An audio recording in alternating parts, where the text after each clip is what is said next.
Shalom Bapak Ibu yang dikasih Tuhan. Shalom. Tuhan, kita boleh ada di tempat ini, itu semua karena anugerah Tuhan. Amin. Saya undang untuk anak-anak sekolah minggu, boleh maju ke depan.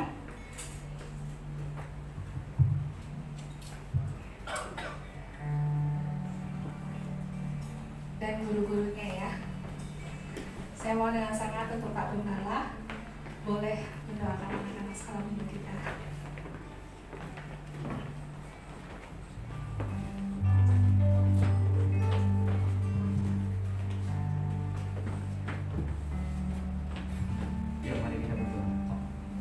Bapak di surga, kami mengucap syukur pagi hari ini Tuhan. Kami boleh diberi kesempatan kembali untuk berkumpul, beribadah, memuji dan memuliakan nama-Mu Tuhan.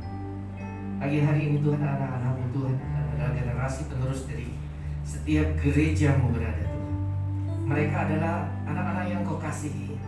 Mereka adalah anak-anak yang Kau sayangi. Karena ini adalah generasi penerus dari gereja-gereja yang ada di seluruh muka bumi ini. Kau berkati ya Bapa anak-anak-Mu Tuhan. Engkau berkati, berikan mereka hikmat yang melebihi dari manusia, anak-anak yang seumuran dengan mereka Tuhan. Biarlah kepandaian, kesehatan yang terbaik, hikmat yang terbaik Tuhan selalu menyertai mereka. Sehingga suatu saat nanti Bapa, Engkau akan pakai Tuhan untuk memuliakan nama-Mu, memperluas kerajaan-Mu, dan hidup mereka selalu menjadi berkat, menjadi terang, menjadi garam bagi dunia ini, bahkan bagi banyak orang Tuhan. Dimanapun mereka Engkau tempatkan Tuhan, mereka memuliakan nama-Mu. Berkati mereka, berkati juga guru-guru sekolah minggu yang mendidik mereka Tuhan, agar mereka boleh mendidik anak-anak, mengajar kepada anak-anak dengan roh takut akan Engkau, dipenuhi oleh hikmat daripada-Mu ya Bapa. Berkati guru-guru sekolah minggu juga Tuhan. Terima kasih Bapa di surga. Hanya di dalam nama Tuhan Yesus kami berdoa dan mengucap syukur. Haleluya.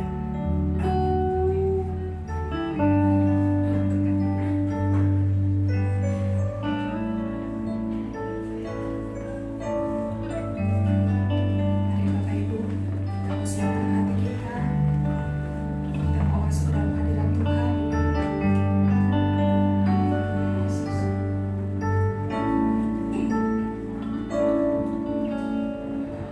Bagai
Engkau Allah yang layak ditinggikan, disembah dan dimuliakan.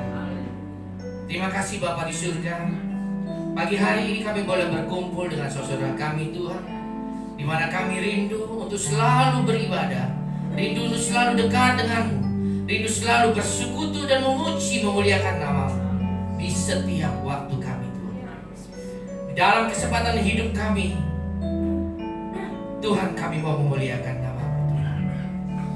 Terima kasih Bapa di surga. Terima kasih untuk kesempatan waktu yang Engkau berikan kepada kami, untuk kami terus memperbaiki hidup kami, agar kami menjadi serupa dan segambar dengan Tuhan kami Yesus Kristus Tuhan. Sebentar kami mau mendengarkan kebenaran firman-Mu. Urapi kami semua yang hadir di tempat ini Tuhan. Berikan kami hati yang mau dan siap ditabur oleh kebenaran firman-Mu.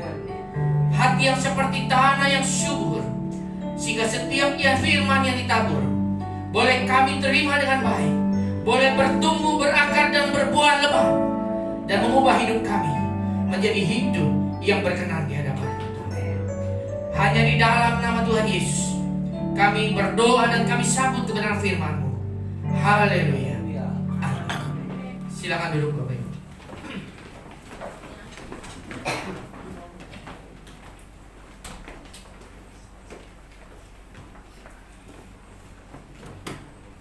Shalom. Apa kabar semuanya? Luar biasa. Amin. Ya, kita adalah anak-anak Tuhan dan kita percaya kita lebih berharga dari burung-burung di udara, dipelihara dengan baik oleh Tuhan dan dicukupi apapun yang menjadi kebutuhan kita. Amin. Ya, kebutuhan ya, bukan keinginan ya. Ya, keinginan banyak sekali manusia ya.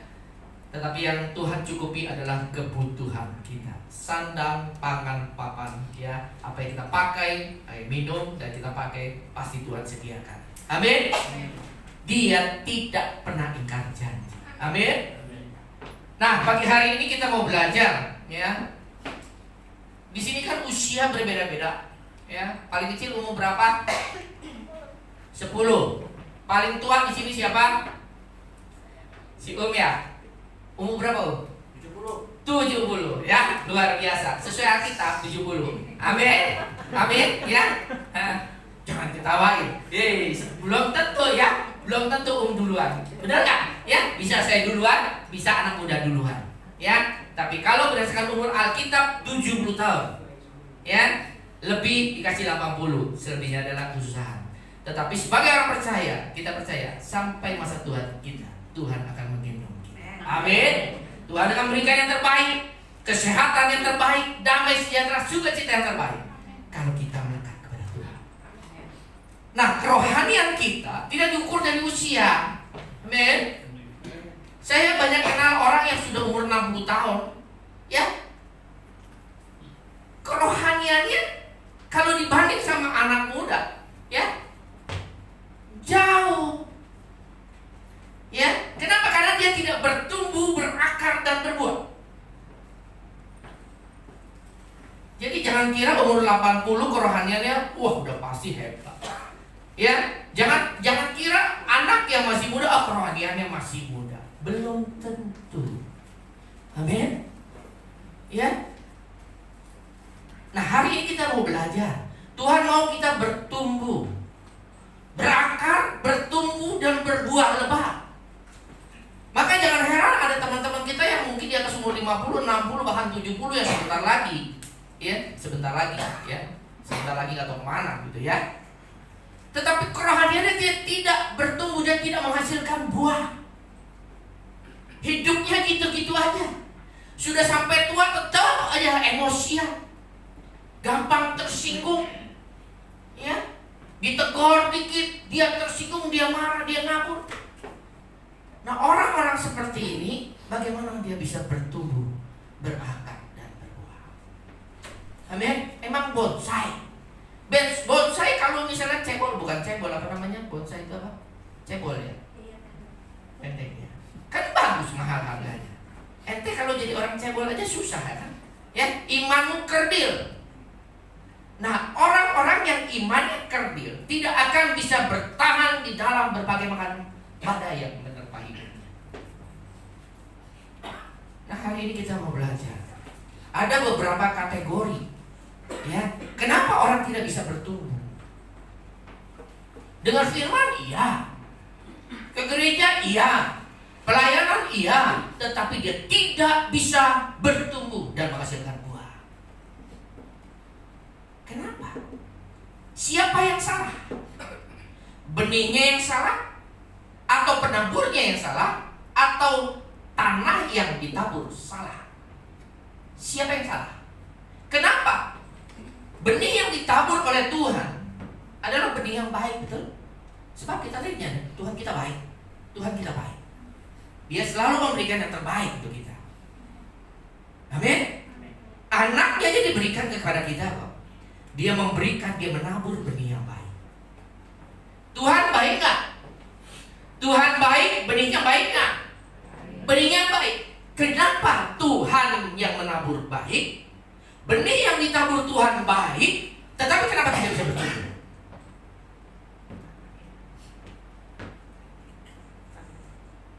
Yang salah yang mana? Tanah, lahan. Nah, hari ini kita mau belajar. Anda tidak menghasilkan buah. Coba buka dulu firman.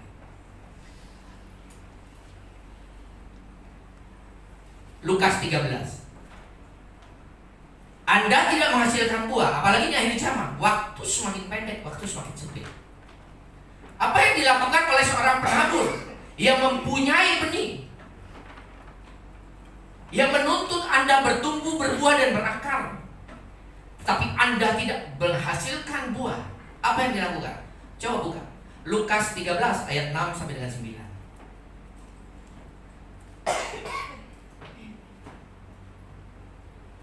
Lalu Yesus mengatakan perumpamaan ini. Seorang mempunyai pohon ara yang tumbuh di kebun anggurnya. Ia datang untuk mencari buah pada pohon itu, tetapi ia tidak menemukannya. Ayat 7.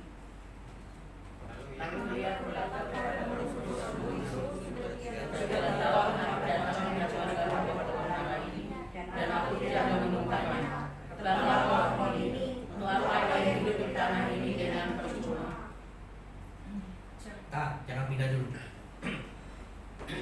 Ayat 6 mengatakan bahwa ya, kalau kita percaya penabur ini, yang memiliki lahan ini, penabur ini adalah Tuhan. Ya, ada seorang, ya, Tuhan mempunyai pohon ara yang tumbuh di kebun. Dia mengharapkan ada buahnya dari pohon anggur itu. Tetapi dia datang untuk mencari buah di dalam pohon itu. Tidak menemukannya. Sama seperti Tuhan datang dalam hidup kita. Umur saya sudah 54 tahun, mau jalan 55. Tuhan datang. Tuhan mau melihat yang namanya Hendy udah bertumbuh kok, udah berbuah belum? Firman, benih firman yang saya tabur, dia terima dengan baik enggak? Dia berakar enggak dan bertumbuh enggak dan mengubah hidup dia atau tidak? Nah, pada waktu Tuhan melihat hidup saya, dia datang dalam hidup saya, dia datang untuk mencari buah-buah roh yang ada dalam hidup saya. Tuhan tidak menemukannya. Ini juga berlaku bagi Bapak Ibu. Berapa tahun kita ikut Tuhan, berapa sering kita mendengar firman Tuhan. Tetapi pada saat pemilik hidup ini, pemilik jiwa ini, ya, kemarin 2 minggu yang lalu kita berbicara, siapa pemilik jiwa kita ini? Siapa pemilik tubuh kita ini? Tuhan. Karena dia sudah bayar dengan darah yang mahal. Kita tidak berhak lagi atas tubuh, jiwa dan roh kita. Semuanya milik Tuhan. Dia datang. Dia melihat kehidupan kita. Dia mencari buah yang namanya kesabaran. Tidak diketemukan. Dia cari buah-buah yang lain. Ada gak kasih? Ada gak sukacita? Damai sejahtera? Ada gak penguasaan diri dalam dirinya? Tidak ada. Apa yang dilakukan Tuhan? Ayat 7. Lalu ia berkata kepada pengurusnya, buat apa nih? Sudah 3 tahun. Kalau dia berbicara sama Januari, ngomong berapa Januari? 3. Sudah 33 tahun saya datang untuk mencari buah padamu, pada hidupmu. pada buah, pada kehidupanmu, tetapi aku tidak menemukannya. Dia perintahkan kepada yang lain, tebang pohon kayak begini, buang pohon kayak begini. Amin. Dia bisa perintahkan malaikatnya, tarik, suruh tanggung jawab, balik hadapan Tuhan, mempertanggungjawabkan hidupnya. Dituntut 33 tahun, tapi tidak ada buah yang dihasilkan. Firman Tuhan mengatakan, tebanglah pohon ini. Untuk apa dia hidup di tanah ini dengan percuma? Sama dalam kehidupan kita. Dia menuntut buah dalam hidup kita, tidak menghasilkan buah sampai sekarang. Ya, dia bilang, ngapain lu hidup di dunia ini? Bikin rusuh. Pulang. Jangan sampai nanti Tuhan melakukan ini kepada kita. Amin.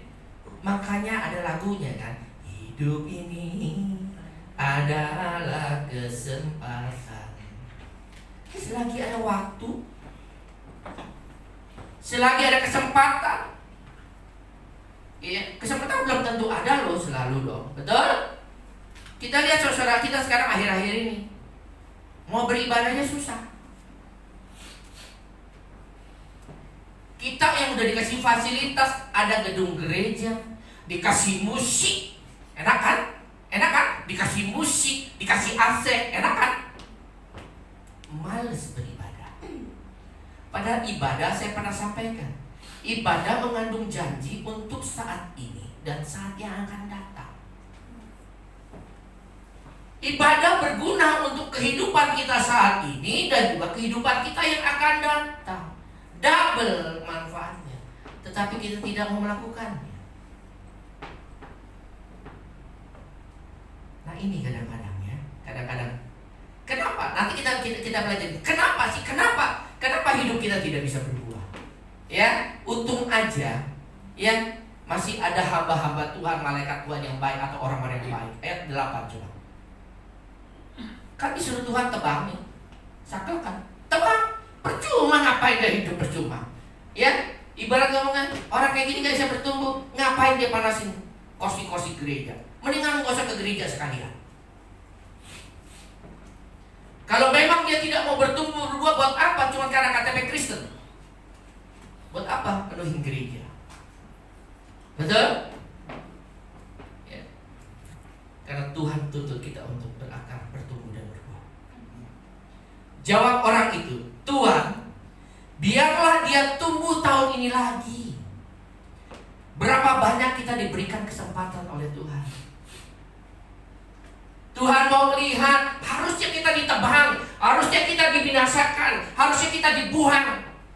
Tetapi karena Tuhan Maha Kasih, Dia berikan kesempatan lagi. Sudah tidak tahu 3 tahun, 33 tahun Tuhan tidak melihat buahnya. Tuhan kasih kesempatan lagi. Aku akan mencangkul tanah di sekelilingnya. Sudah dikasih pupuk dong? Betul? Dicangkul. Firman Tuhan mengatakan, Tuhan biarlah dia tumbuh tahun ini lagi.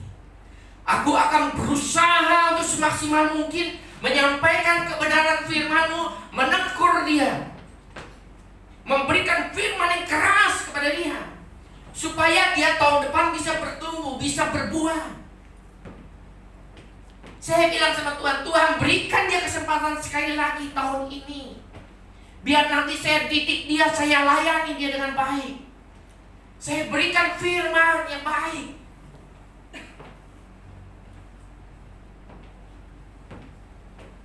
Aku akan mencangkul tanahnya di sekelilingnya dan memberi pupuk kepadanya, memberikan yang terbaik.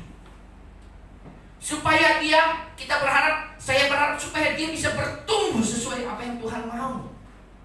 Supaya dia menghasilkan buah. Kalau enggak nanti seperti yang awal ditebang. Nah, firman Tuhan ini pun masih ada pilihan. Sudah diberi kesempatan, sudah dicangkul, digemburkan tanahnya, dilembutkan tanahnya, diberi pupuk tanahnya, tapi tetap masih ada 2 kemungkinan. Betul? dia bertumbuh atau tidak bertumbuh. Kenapa? Tergantung. Firman Tuhan berkata ayat 9. Mungkin. Tidak bilang pasti tahun depan ia berbuah. Mungkin. Siapa tahu dia bertobat. Kita mah cuma pelayan Tuhan. Saya sebagai hamba Tuhan cuma menyampaikan kebenaran firman kok. Anda mau terima Yesus, nggak mau terima Yesus, itu putusan tangan Anda kok. Anda mau berubah, nggak berubah, itu terserah Anda kok. Tuhan kasih kebebasan untuk Anda memilih. Betul? Saya cuma menyampaikan kebenaran firman, tapi sebagai gembala yang baik, saya akan memberikan yang terbaik. Sebagai Yesus, sebagai Tuhan yang baik, Bapa yang baik, Dia akan memberikan yang terbaik. Tetapi kadang-kadang kita mau melakukan yang jahat di mata Tuhan. Sama. Sebagai gembala yang baik, saya pengen kalian semua bertumbuh dan masuk dalam kerajaan surga. Supaya kalian berbahagia dunia akhirat. Supaya Anda tidak ditipu oleh nabi-nabi palsu akhir zaman. Anda tidak bisa membedakan mana nabi palsu, mana nabi asli. Firman Tuhan mengatakan dari buahnya kamu akan tahu. Kalau pembicaraan dia adalah berbicara tentang hal-hal dunia, saya sampaikan, hal-hal dunia bukan berasal dari Tuhan. Tapi kalau dia berbicara tentang hal-hal kerajaan surga, itu dari Tuhan. Nah, saya sampaikan kerajaan surga kan bicara cuma bukan makan, minum, pakai bicarakan, tapi damai sejahtera, sukacita dan kebenaran. Udah, itu aja kuncinya. Anda mau berbicara di sini mimbar bahwa Anda bicara tentang kerajaan surga, tetapi Anda bicara tentang mamon, tentang kedudukan, tentang duit, kekayaan, kehormatan, kita bisa tahu ujungnya ternyata bukan dari surga. Soalnya akhir zaman banyak penyesat-penyesat yang berdiri di mimbar. Amin. Nah, pagi hari ini kita mau tahu Tuhan menuntut kita untuk berbuah. Karena kenapa? Setelah dikasih kesempatan, setelah ditabur, ya, setelah digemburkan, dikasih pupuk, dikasih yang terbaik, masih berkata mungkin. Berarti ada kedua kemungkinan. Tahun depan ia berbuah. Siapa tahu tahun depan dia berbuah. Jika tidak, teman. Nah, ini yang sebagai gembala saya nggak mau kalian ditebang oleh Tuhan. Karena setelah diberikan kesempatan 33 tahun, dikasih kesempatan lagi 3 tahun, dikasih kesempatan lagi 1 tahun, Anda tidak berbuah-buah, tebang. Makanya kalau di akhir zaman keras firman-Nya, biarlah yang jahat tetap berbuat, terus berbuat. Kenapa? Berarti ini orang-orang akhir zaman seperti ini, ya berbuat jahat, Tuhan nggak mau urusin lagi. Kenapa? Waktunya sudah semakin singkat. Tuhan akan konsentrasi kepada anak-anaknya yang mau dididik, yang mau diarahkan. Ini nanti di akhir zaman. Dan saya percaya kita ini udah ada di akhir zaman. Makanya firman Tuhan, yang jahat biar terus berbuat jahat, gua gak mau urus. Seperti itu. Tapi yang baik, biarlah kita urus yang baik. Sama. Saya nggak mau pusingin jemaat yang sekarang sudah membandel, yang hidupnya kekeh, keras kepala, yang tidak mau dibimbing lagi. Ya, bukan berarti kita benci mereka, bukan berarti Tuhan benci orang-orang yang jahat. Tapi waktunya sudah semakin sempit. Mendingan waktu yang saya ada, yang Tuhan kita habiskan untuk anak-anak Tuhan yang mau didik untuk jadi hidup serupa dan serupa, yang mau menghasilkan buah. Amin. Berarti kita tahu kalau mungkin berarti bukan penaburnya yang salah, bukan bibitnya yang kurang baik, tetapi lahan yang ditabur. Siapa yang ditabur? Hidup kita. Amin. Makanya lagu terakhir anak-anak itu ngomong apa ya? Mau berbicara. Betul? Kita kan gereja mau dengar firman, betul? Dan anak-anak tadi berdoa, Tuhan berbicaralah kepada kami. Kami siap mendengar, kami siap ditabur, kami buka hati untuk menerima kebenaran firman Tuhan. Amin. Kenapa? Karena kita butuh firman. 2 Timotius 2 Tawarik 7 ayat 14 saja mengatakan apa? Apa? Soalnya lagi ke toilet, jadi nggak bisa distampil. Coba 2 Tawarik 7 ayat 14 apa? Kalau Anda 33 tahun, 70 tahun, 60 tahun, ya 40 tahun, 55 tahun seperti saya sampai saat ini masih keras kepala, keras hati, sehingga ternyata saya sudah 54 tahun tidak menghasilkan buah yang Tuhan mau, biarlah firman ini ya boleh menjadi pegangan kita untuk berbaik. Ya. Ada yang dapat? Coba baca ya, Bu Nomi. 2 tahun 7 Ayat 14. 2 Tawarik 7 ayat yang ke-14. Dan umatku yang atasnya namaku disebut merendahkan diri, berdoa dan mencari wajahku, lalu berbalik dan akan jalan-jalan yang jahat, maka aku akan mendengar dari surga dan mengampuni dosa mereka serta memulihkan negeri mereka. Amin. Yang pertama yang harus dilakukan supaya kita bisa bertumbuh adalah kita ya merendahkan diri. Ini manusia susah sekali merendahkan diri, betul? Sombongnya ujung bilang menjadi. Sudah salah aja masih berlaku. Ya, sudah susah juga masih keras kepala, dikasih jalan pun tidak mau. Jangan seperti saya, nanti bertobatnya kalau sudah jatuh ketimpa tangga, masuk selokan, kena kotoran, baru cari Tuhan. Dulu saya seperti itu. Ya, firman ditabur ke gereja, ke gereja setahun sekali sih, ya. Kayak kapal selam bentuknya, nimbul, Desember nimbul, ya ngambang di atas. Kapal selam namanya juga kan, ya. Habis kebaktian Natal, nyelam lagi saya setahun, ya. Nanti Desember lagi tanggal 25 nongolnya.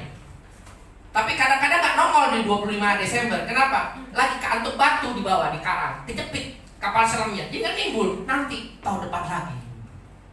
Saya nggak bisa bertumbuh, emosi tinggi, siapapun saya nggak takut, karena juga gitu pergaulan salah, ya pergaulan salah. Makanya kadang-kadang saya curhat sama kuakiat, saya curhat, ya sama dulu kita kehidupan gak layak di hadapan Tuhan, ya saya juga sama Pak Pujo kadang curhat, ya betul nggak? Kita tukar pikiran, kita juga orang yang tidak layak di hadapan Tuhan. Tetapi saya memutuskan tahun 2000 awal Januari, saya mau merendahkan diri, saya mau berdoa mencari wajah Tuhan, berbalik dari jalan-jalan saya yang gak layak, yang gak berkenan di hadapan Tuhan. Tuhan ampuni dosa saya. Maka saya bilang, dosa apa yang saya belum lakukan? Dosa kalau menurut Alkitab, dosa apa yang tidak dapat pengampunan? Menghujat Roh Kudus, betul? Dosa saya berzina, nipu orang, main judi, hajar orang, segala macam, mukulin orang yang gak bersalah, masih ada pengampunan. Tapi menghujat Roh Kudus tidak ada pengampunan. Kenapa? Karena Roh Kudus adalah yang terakhir menuntun kita.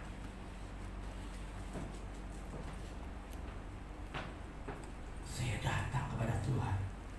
Tuhan mendengar dari surga, dosa saya yang hitam, Tuhan ampuni, Tuhan bersihkan. Maka dulu saya nangis kalau nyanyi lagu, siapakah aku ini Tuhan, jadi biji matamu.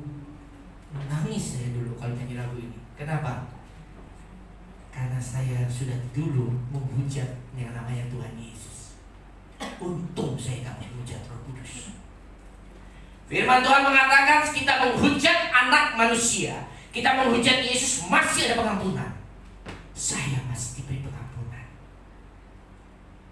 Saya dulu gak percaya sama firman. Saya gak percaya. Walaupun dibaptis umur 12 tahun, tetapi saya gak percaya sama Tuhan. Tapi waktu saya jatuh terpuruk, baru saya cari Tuhan. Saya dulu keras hati, tinggi hati.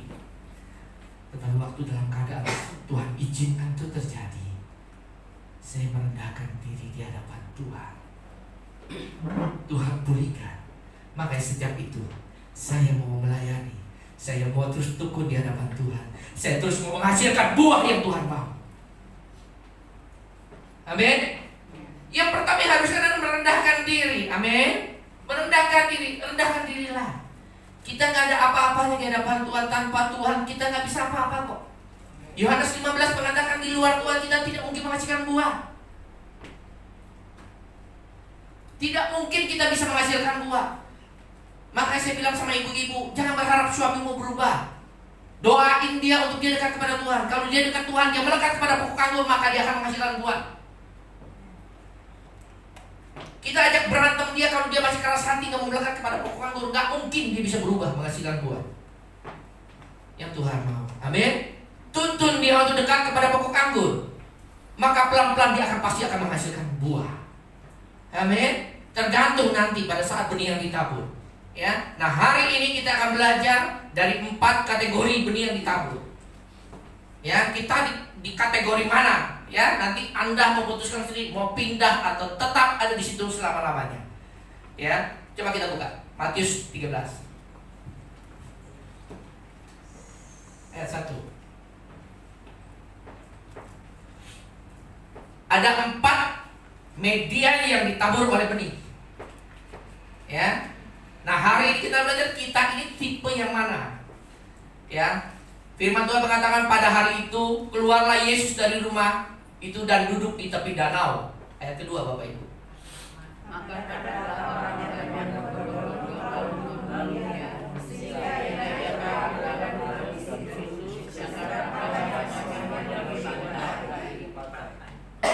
Tiga.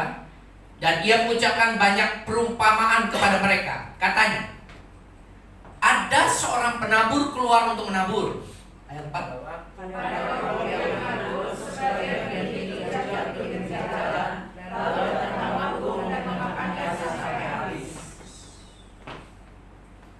Sebagian jatuh yang berbatu-batu yang tidak banyak tanahnya. Lalu benih itu pun segera tumbuh karena tanahnya tipis.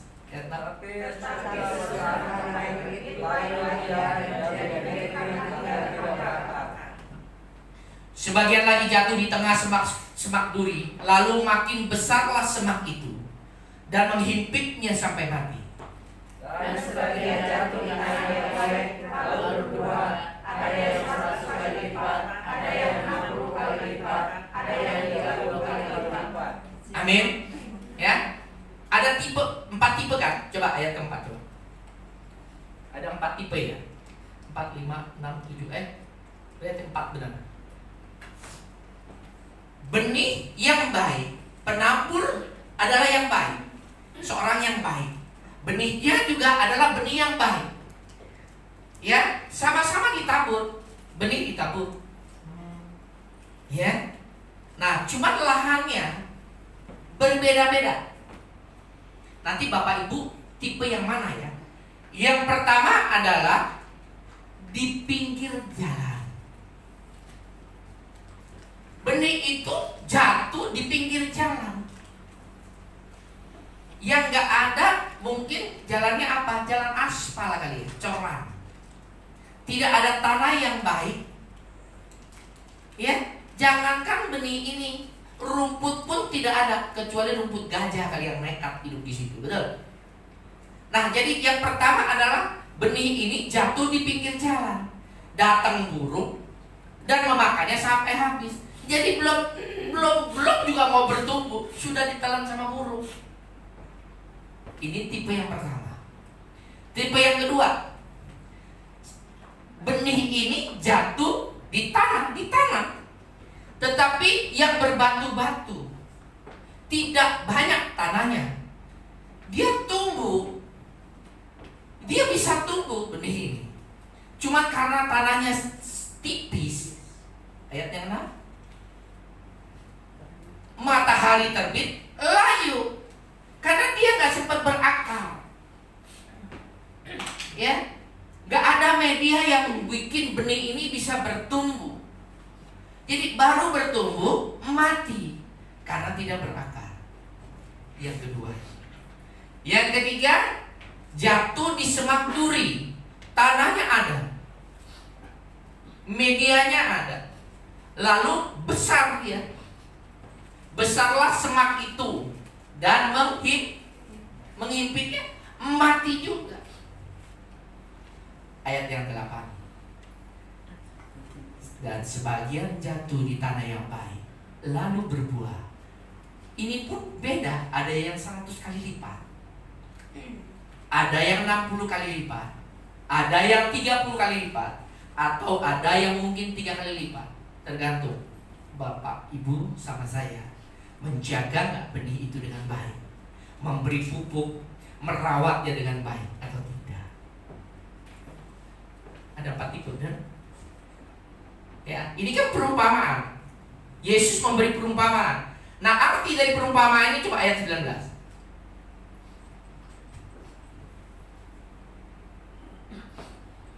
Ayat 19.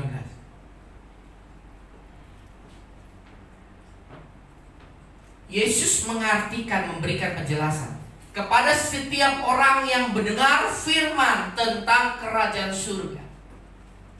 Hari ini semua dengar firman, kan? Jadi bukannya gak dengar firman. Firman Tuhan kan? Kepada ini untuk yang nomor 4, ayat yang keempat, yaitu benih yang ditabur di pinggir jalan. Ini tipenya, yaitu kepada setiap orang yang mendengar firman tentang kerajaan surga, tetapi tidak mengerti. Dia datang ke gereja dengar firman, kan firman ditabur ini. Ini kan ada yang lahan nomor 1, lahan nomor 2, nomor 3, nomor 4. Benih kan ditabur. Cuman nemplok di sini, nemplok di sana, nemplok sana. Kan tergantung status kita di pinggir jalan, status kita ada batu-batuan, status kita yang banyak semak lukarnya, atau hati kita ada tanah yang subur. Ini kan benih tabur. Dia dengar firman tentang kerajaan surga, tetapi tidak ngerti. Kenapa? Lagi di gereja. Kalau di sini kan kelihatan kalau lagi main HP. Kalau gereja-gereja kan enggak. Ada nggak? Banyak nggak ngeliat jemaat yang lain begini? Firman ditabur, dia dengar kupingnya, tapi matanya ke HP dan hatinya ke HP, pikirannya sedang di mall. Habis itu selesai khotbah dia ditanya sama, tadi itu pendeta ngomong apa ya? Aduh, gue nggak ngerti. Firman Tuhan, tetapi dia tidak mengerti. Kenapa? Firman Tuhan mengatakan, Ulangan 28 ayat yang ke-1. Coba. Kenapa ini? Ya. Ulangan 28 ayat 1. Jika engkau dengar baik-baik. Anda ke gereja nggak ngerti, padahal firman tentang kerajaan surga Anda dengar sedang ditabur oleh penabur, oleh hamba Tuhan. Tetapi karena Anda tidak mendengar baik-baik suara Tuhan. Ya, makanya firman Tuhan mengatakan, jika engkau dengar baik-baik suara Tuhan Allahmu, dengar firman baik-baik dan melakukannya. Setelah kita mendengar dengan baik-baik, kita resapi, kita renungkan, kita keluar dari gereja dan kita praktekkan dalam kehidupan kita, setia melakukan segala perintahnya yang disampaikan saat ini, hari ini, maka nanti Tuhan akan mengangkat engkau, mengangkat kita, meninggikan kita, menjadikan kita kepala bukan ekor. Dan segala berkat, kalau kita lihat, segala berkat ini akan mengikutimu. Betul? Ulangan 28. Tetapi kan ini kalau engkau tidak dengar baik-baik, apa yang terjadi? Segala sesuatu yang tidak baik akan menimpa dirimu. Makanya sebagai gembala, sebagai penabur, sebagai Tuhan Yesus yang baik, Dia memberikan yang terbaik. Cuma respon kita. Ya, balik ke tadi ayat 19 Matius 13 tadi. Kenapa dia tidak bisa bertumbuh? Ya, karena apa? Karena kita tidak mengerti. Dengar ke gereja kan orang ini, ke gereja kan ini. Ya kalau kita bicara lahan gereja, ke gereja kan ya orang? Tipe yang pertama ke gereja kan? Ke gereja. Dengar firman nggak? Dengar. Kalau dengar, kenapa dia tidak mengerti? Sehingga datanglah si jahat dan merampas yang ditabur dalam hati orang itu. Itulah benih yang ditabur di pinggir jalan. Belum sempat nyantol di hati dia, belum sempat nyantol sudah dimakan sama burung. Dia nggak tahu hari ini dengan apa. Jadi nggak ada nyangkut sama sekali. Makanya kalau ditanya di luar, tadi pendetanya ngomong apa? Nggak ngerti gua. Kenapa? Di gereja pada saat itu benih ditabur, hatinya itu kering, keras, nggak ada kehidupan. Di gereja dia bengong, tidak ada pengharapan, tidak ada kehidupan, kayak di pinggir jalan. Tubuh jiwa rohnya, tubuhnya ada di gereja, tapi jiwanya, rohnya nggak ada di gereja. Sini udah mau makan kemana ya? Mah, bising makan kemana?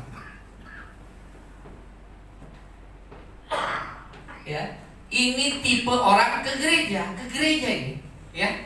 Dengar film, dengar. Cuman karena dia dengar baik-baik, sehingga dia tidak mengerti sama sekali. Nah, inilah tipe orang yang pertama. Sekarang tipe orang kedua. Bapak Ibu tipe yang mana? Masuk ini enggak? Ya, jangan dijawab sekarang. Ya, ini tipe orang ke gereja, tapi dengar firman, tapi dia tidak mengerti firman. Makanya boro-boro nyangkut di hatinya. Yang ayat 20. Benih yang ditabur di tanah berbatu, dengar. Dengar kan? Dengar juga sama yang tadi. Sama-sama dengar. Ya, karena ada firmannya, siapa bertelinga, hendaklah dia mendengar. Kan di sini punya telinga semua, betul? Pasti dengar. Dengar kan kalau saya ngomong? Dengar kan? Semuanya dengar. Benih yang kita mendengar firman dan dia menerimanya, dia respon firman dengan gembira. Ayat 21. Tetapi dia nggak kuat berakar, dia hanya bertumbuh tetapi tidak berakar dan tahan sebentar saja. Nah, orang-orang seperti ini yang tidak berakar, firman tidak berakar, dia bertumbuh, kelihatannya bertumbuh, tapi ada problem, gampang dicabut. Kasih buah rohnya ada, dia bertumbuh kasihnya, tapi dicuel sama orang, disakitin orang, dia nggak berakar, makanya gampang tercabut buah roh kasihnya, karena dia tidak berakar. Buah roh kan mesti diuji. Anda katanya punya penguasaan diri, digodain sama orang, dijengkelin sama orang. Lu ada nggak penguasaan diri? Yang nguji siapa? Biasanya yang nguji kita orang-orang dekat kita, suami, istri, yang sudah saudara. Jadi bersyukur kalau Anda disakiti sama orang itu, berarti dia adalah orang dekat kita. Gak mungkin orang jauh yang mencobai buah-buah roh kita, pasti orang di sekitar kita. Berarti yang nyobain kita, yang Tuhan izinkan, yang Tuhan pakai untuk menguji buah roh yang kita yang katanya sudah bertumbuh tadi itu, pasti orang dekat. Makanya kalau mengerti tentang kebenaran firman Tuhan, kita bersyukur kalau ada yang menyakiti kita. Berarti Tuhan sedang menguji kasih saya. Tuhan menguji sedang buah-buah roh saya. Ada nggak sukacita waktu saya disakiti? Ada nggak sukacita waktu saya digosipi? Yang gosipin kita kan pasti yang kenal kita. Nggak mungkin orang nggak kenal. Orang Papua gosipin saya, nggak mungkin.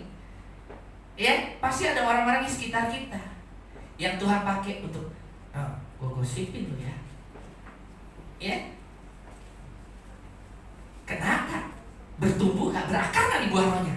Kalau nggak berakar, tipe begini. Apabila datang penindasan itu bukan digebukin, bukan, dipres.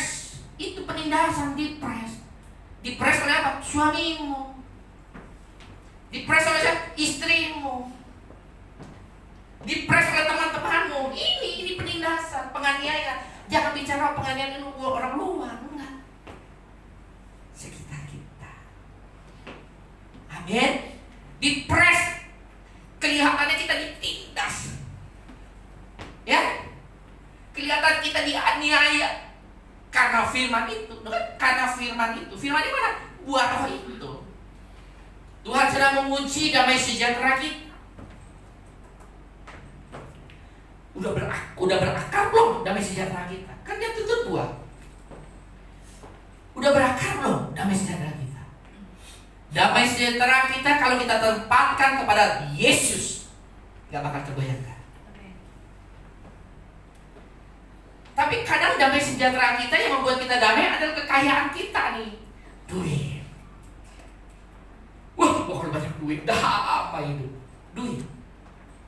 Nah, Tuhan izinkan terjadi penganiayaan, penindasan oleh karena damai sejahtera itu, firman itu.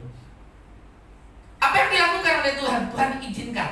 Seolah-olah kita sudah benar, gue rajin ke gereja, gue dengar firman Tuhan, gue udah pelayanan. Tuhan izinkan karena Tuhan sayang. Tuhan uji damai sejahtera kita yang tadinya punya duit banyak. Tuhan izinkan ditipu orang. Masih damai sejahtera nggak? Kalau kita menggantungkan buah roh kita damai sejahtera kepada duit, duit diambil orang, masih ada nggak? Nggak ada. Kenapa? Karena dia tidak berakar kepada pokok anggur. Dia bertumbuh. Firman Tuhan mengatakan dia bertumbuh. Tetapi waktu ada penindasan akan firman itu, buah roh itu, dia nggak kuat, kecabut, damai sejahtera langsung hilang, dicabut karena dia tidak berakar. Tapi kalau damai sejahtera itu, firman itu berakar, dia nggak bisa cabut. Ini ngelawan. Dia nyanyi, semua boleh kau ambil, asal jangan kau ambil Yesus dari. Gimana dia lagunya ya? Apapun terjadi, ku kan tetap tersenyum. Betul.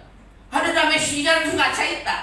Semua boleh kau ambil, ya, kekayaan, kemewahan boleh kau ambil, asalkan jangan kau ambil Yesus dariku. Bisa nyanyi gitu. Kalau orang yang sudah berakar itu firman, dia bisa nyanyi itu. Tetapi kalau tidak bisa, belum berakar, maka dia akan tercabut. Dan firman Tuhan mengatakan, orang itu pun segera murka. Kenapa dia murka?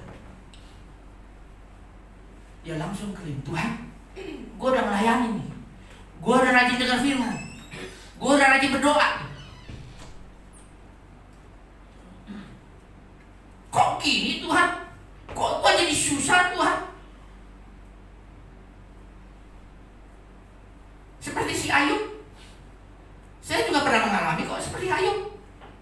Tapi Ayub mampat, duit hilang, betul. Anak mati, istri ninggalin dia, kasih penyakit, betul. Tetapi karena Ayub adalah orang yang melekat pada Tuhan, yang hidupnya benar kepada Tuhan. Dia berakar kuat. Lu mau cabut nggak bisa. Memang goyang itu pohon, tapi dia nggak bisa dicabut, nggak bisa tumbang. Goyang bisa, tapi dia kuat karena dia berakar. Ayub 4, saya dikasih penyakit, duit hilang semua, rumah hilang. Saya cuma 2. Anak saya nggak mati, istri saya nggak, tetap setia. Tapi penyakit. 2009 saya dikasih penyakit sama Tuhan, lagi di komputer.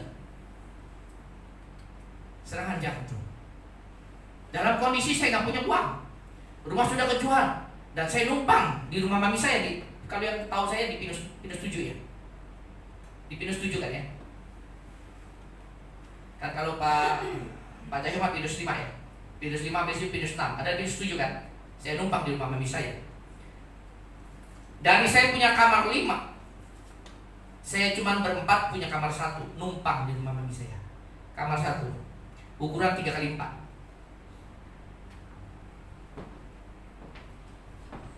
Nggak punya uang untuk kontrak pun. 3x4.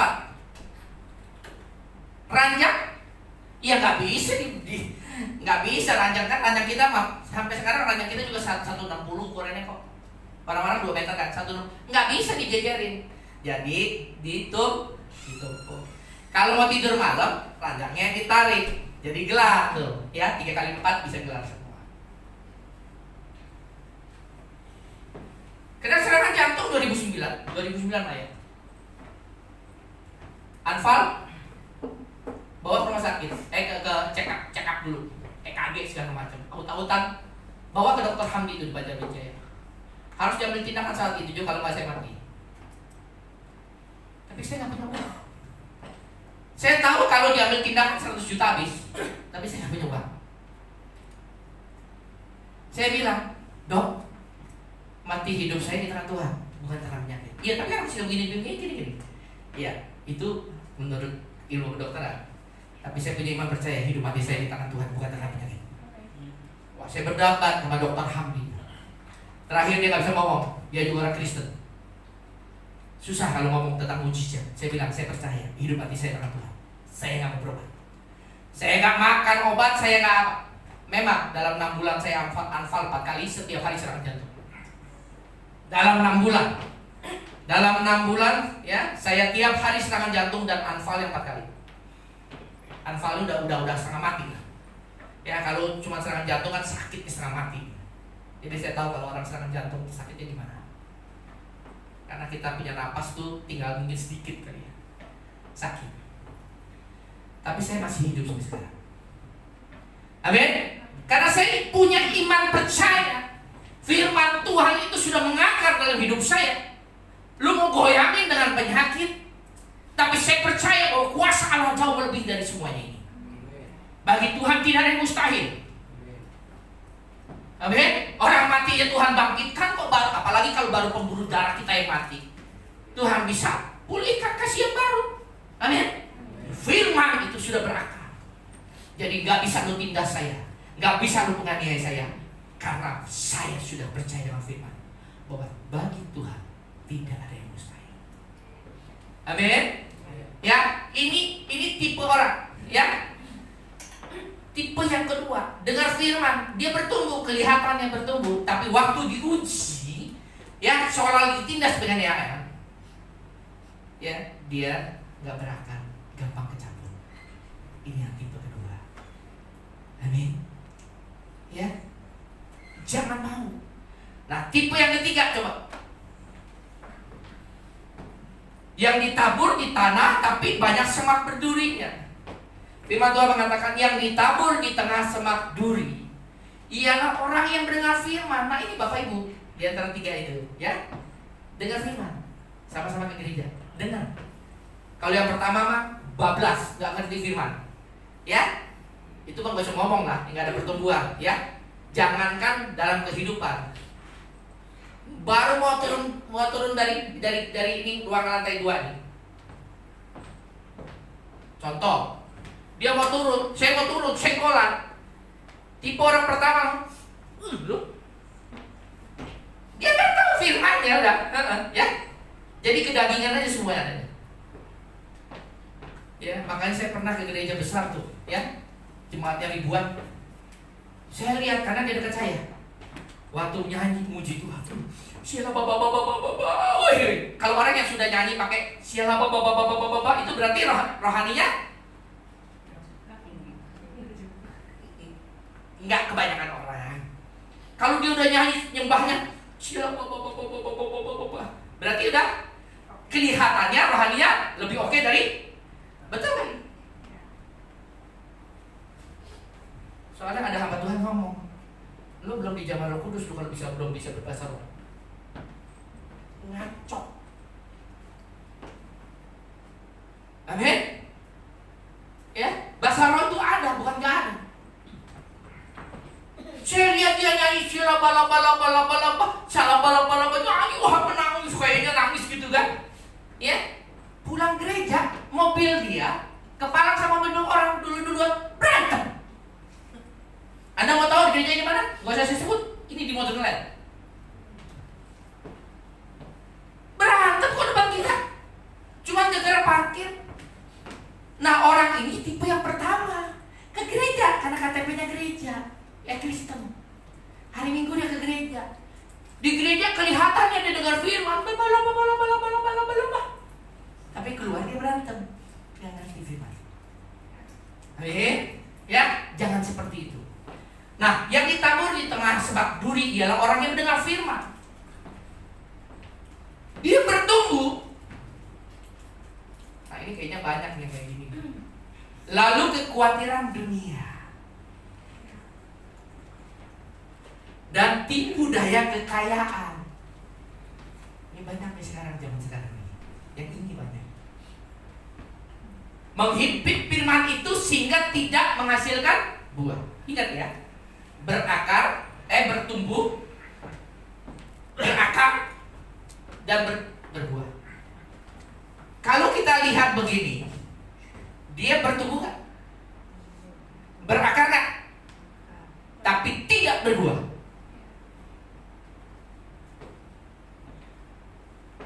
Tuhan tuntut kita bertumbuh. Firman itu bertumbuh dan dia kuat mengakar dan dia menghasilkan buah yang Tuhan mau. Firman Tuhan tadi kita baca Lukas 13. Yang Tuhan tuntut itu adalah buah, bukan pertumbuhan.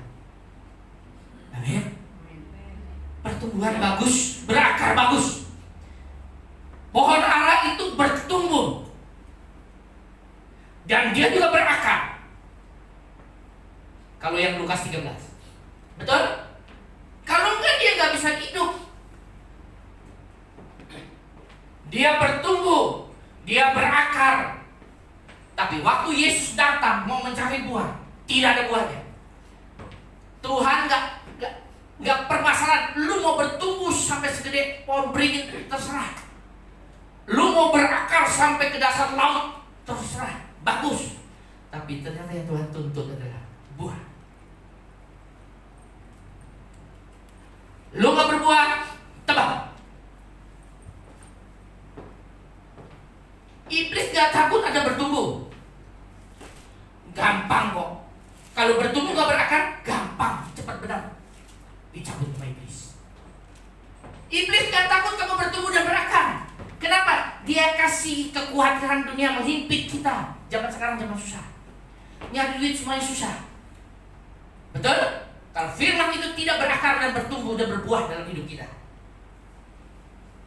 Begitu kekayaan, tipu daya kekayaan. Sekolah mahal, semua perlu biaya. Sekarang gak ada duit. Bulan depan tanggal 1 mesti bayar kontrakan. Duit dari mana? Anda tidak percaya dengan tidak berakar, tidak berbuah firman itu, Anda mulai goyah. Anda tidak percaya kalau firman itu berakar, bertumbuh dan berbuah, pasti Anda akan lawan dengan firman. Tipu muslihat iblis. Tadi kan ada lagunya. Kita harus kalahkan dengan apa? Dengan kuasa dari Yesus dan kesaksian orang-orang benar. Bagaimana cara melawan iblis? Dengan firman. Yesus mengajarkan bagaimana cara melawan iblis. Ada tertulis. Bagi Tuhan tidak ada yang mustahil. Ada tertulis walaupun penghasilan kita cuma 10.000, tapi pengeluaran kita mesti 20.000. Yang penting kita jangan malas. Kalau orang malas jangan kasih makan, kata firman. Kita sudah berusaha keras dan penghasilan begitu, tapi ternyata pengeluaran kita jauh. Ada firman yang hidup dan berakar dan berbuah dalam hidup kita. 5 roti 2 ikan. Kelihatannya tidak masuk akal, tetapi bagi Tuhan tidak ada yang mustahil. Wanita pendarahan 40 tahun hanya dengan jamah jubahnya sembuh. Orang buta, bagi dunia mustahil orang buta dari lahir. Kalau buta yang baru saya kecolok masih bening, betul gak? Ini sekarang saya colok nih sisa buta, ya itu mujizat. Mungkin kemarin dia kong kali sama Pak Hendy ini supaya waktu korban dia ada mujizat. Tapi kalau dia ada buta dari lahir dan banyak orang ini menyaksikan bahwa memang dia buta dari lahir, Yesus datang. Tidak ada yang buta bermelihat. Nah, kalau firman itu berakar, bertumbuh dan berbuah lebat, kita nggak bakal masuk ke sini. Amin. Lalu firman itu, ya, kekhawatiran dunia. Sekarang kan susah kan. Nah, kalau firman itu hidup, kita punya Bapa di surga. Jangankan cuma masalah makan, minum, pakai. Yesus aja anaknya dia berikan kepada kita. Masa cuma kebutuhan kita Tuhan tidak pelihara? Firman itu hidup tentang kekhawatiran. Lihat burung-burung di udara, tidak bekerja, tidak Tuhan kasih makan. Apalagi kita yang katanya diciptakan serupa dan segambar dengan Dia. Masa kita tidak dikasih makan? Kalau firman itu hidup, kita gak khawatir. Amin. Amin. Ya, yang tidak ada kekhawatiran ini, tidak ada tipu daya kekayaan. Ini tipe orang yang ketiga ini masih memang dia bertumbuh, berakar, tapi dia gak berbuah. Sehingga kekhawatiran dunia dan tipu daya kekayaan menghimpit firman itu. Dihimpit, dia tetap bertumbuh, dia tetap berakar, tetapi tidak berbuah. Karena dihimpit oleh kekhawatiran dan tipu daya duniawi. Makanya firman Tuhan, ya, asal ada makan, minum, pakai, orang yang punya banyak keinginan, ya, akan jatuh dalam berbagai macam pencobaan. Bersyukur aja hidup ini. Amin. Ya, itu yang benar. Kalau Tuhan kasih kaya, ya puji Tuhan. Kita jadi saudara berkat bagi banyak orang. Ya, ingat, di balik sesuatu berkat yang Tuhan berikan, ada benih, ada roti. Ingat ya. Jangan ditelan dua-duanya. Serakah kamu.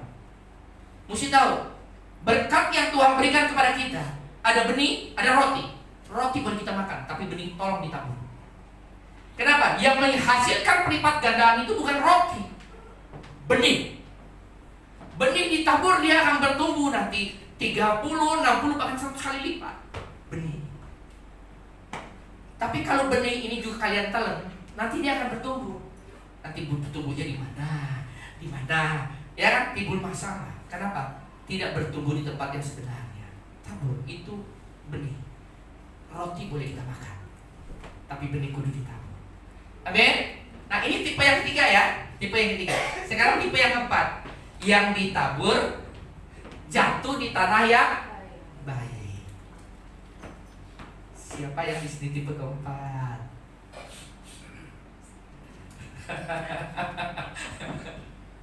Ya, tipe yang keempat adalah ya benih ditabur. Ya, dia ke gereja sama. 4 tipe ini sama-sama ke gereja.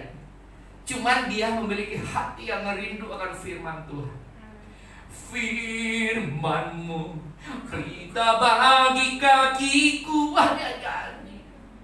Ya, kusiapkan hatiku Tuhan untuk dengar firman-Mu. Saat ini, waktu saat firman-Mu ditabur, dia nyanyi, dia lembutkan hati. Ulangan 28 dia lakukan, ya. 2 Tawarik 7 ayat 14 dia lakukan. Dia merendahkan diri, dia dengar baik-baik.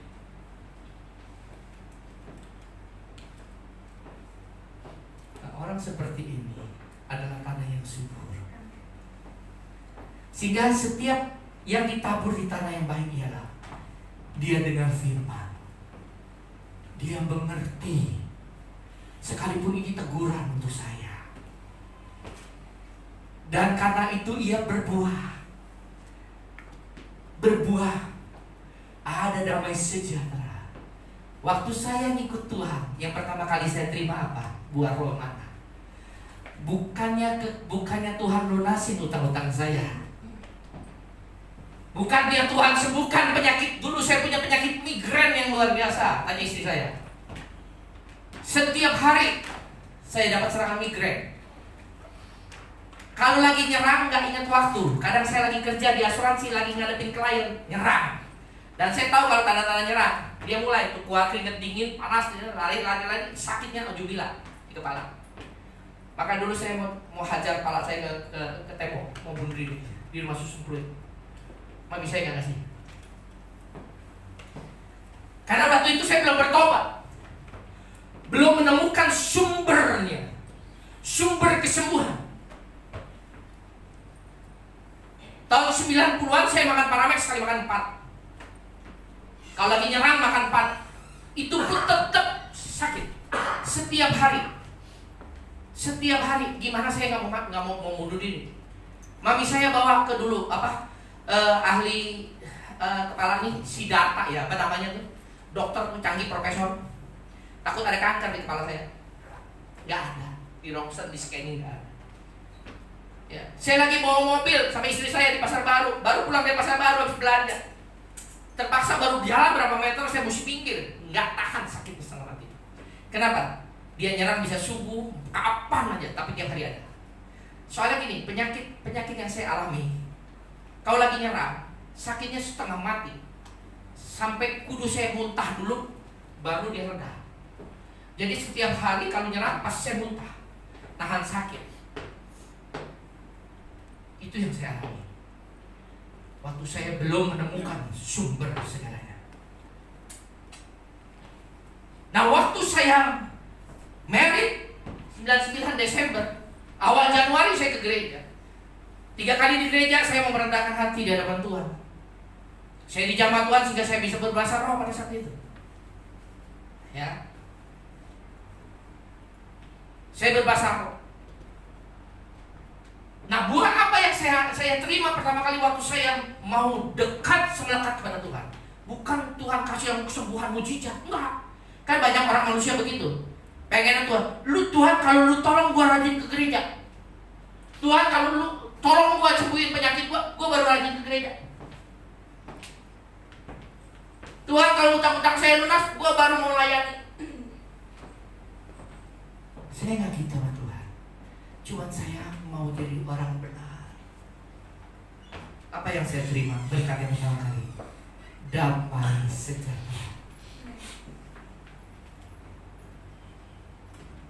Buah roh yang pertama kali saya terima adalah damai sejahtera hidup saya. Dulu saya tidur selalu di atas jam 2 mungkin. Mau habis begadang pun tetap gak bisa tidur. Tidur, mata merem, tapi pikiran melayang-layang kemana-mana. Tapi waktu saya ikut Tuhan, saya dikasih damai sejahtera. Ada sukacita, ada pengharapan bahwa Tuhan terima saya.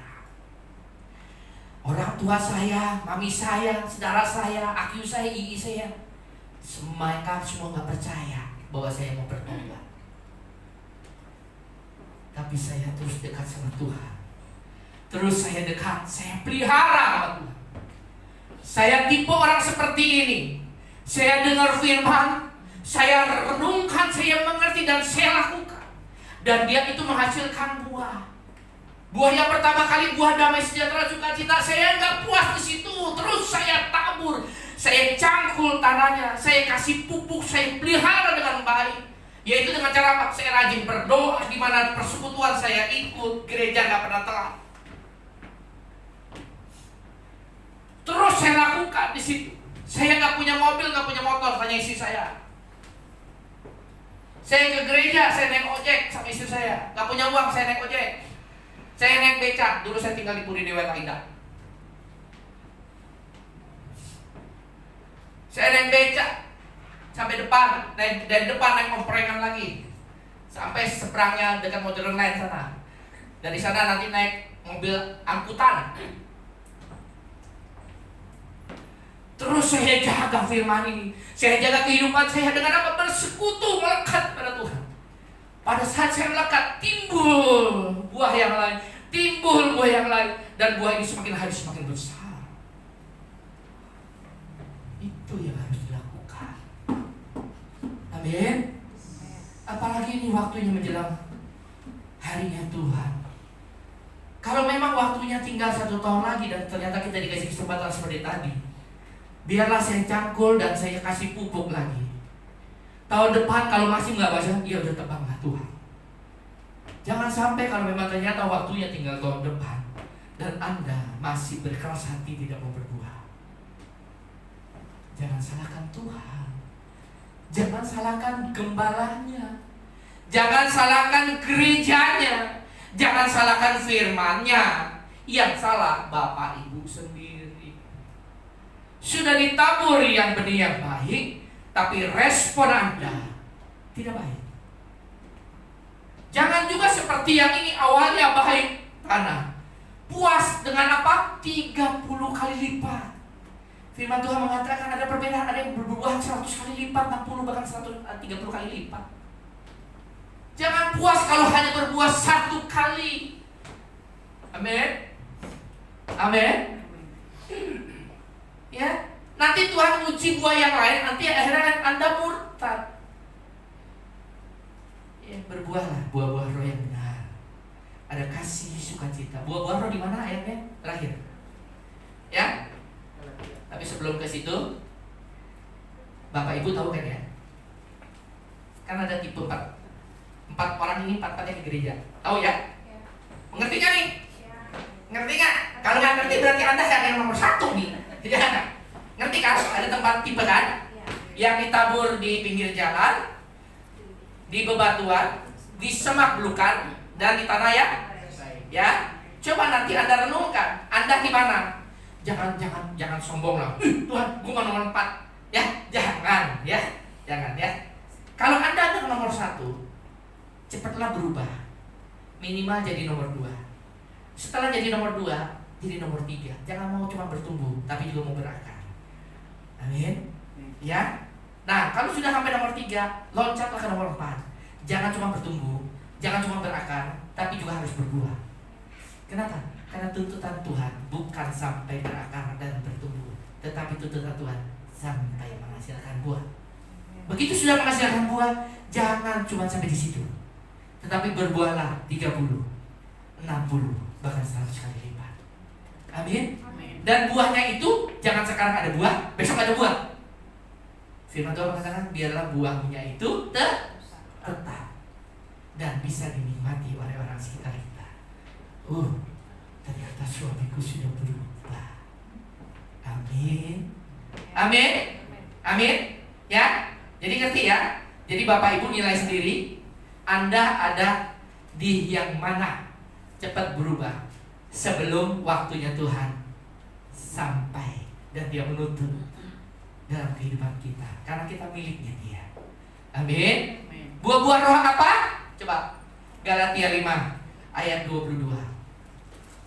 Ya jangan puas ya, Nanti karena gini, iblis ini dia mah tipe orang kayak gitu, ya. Dia mencari kelemahan kita. Kelemahannya mana? Ya, kalau Mbak Yati mah kalau soal duit nggak bakal lemah. Mau diambil, mau ditipu juga dia tetap suka cita. Ya nggak? Ya. Nanti dihantam yang mana? Gitu loh. Ya. Tapi kalau kita mengenakan senjata Allah itu lengkap, lu mau apa? Lu mau ini, gua keluarin ini. Lu mau keluarin ini, gua keluarin ini. Iblisnya pusing juga, dia nggak bisa melawan kita. Amin. Amin. Ya. Tetapi buah roh ada, harus bertemu, harus ada kasih, harus ada sukacita, harus ada buah damai sejahtera, kesabaran, kemurahan, kebaikan, kesetiaan. Akhir zaman banyak orang yang tidak setia, termasuk jemaat juga nggak banyak yang setia. Anda pindah-pindah gereja, saya kasih tahu ya, kecuali gereja ini mengajarkan ajaran sesat. Kalau gereja ini mengajarkan hal yang baik, firman Tuhan yang benar, firman Tuhan. Kalau Anda pindah-pindah gereja, saya kasih tahu, baru mau bertumbuh, dia bertumbuh nih di gereja ini, bertumbuh, ya, baru mau berakar, dicabut, mulai yang baru lagi, di pot yang baru lagi, mulai lagi, dia mau bertumbuh lagi, dicabut. Kenapa? Yang salah siapanya? Bukan medianya, pohonnya mau pindah-pindah. Ya, sudah berakar, mau menghasilkan buah, dicabut, buahnya kuncup kembali. Ya, makanya setia.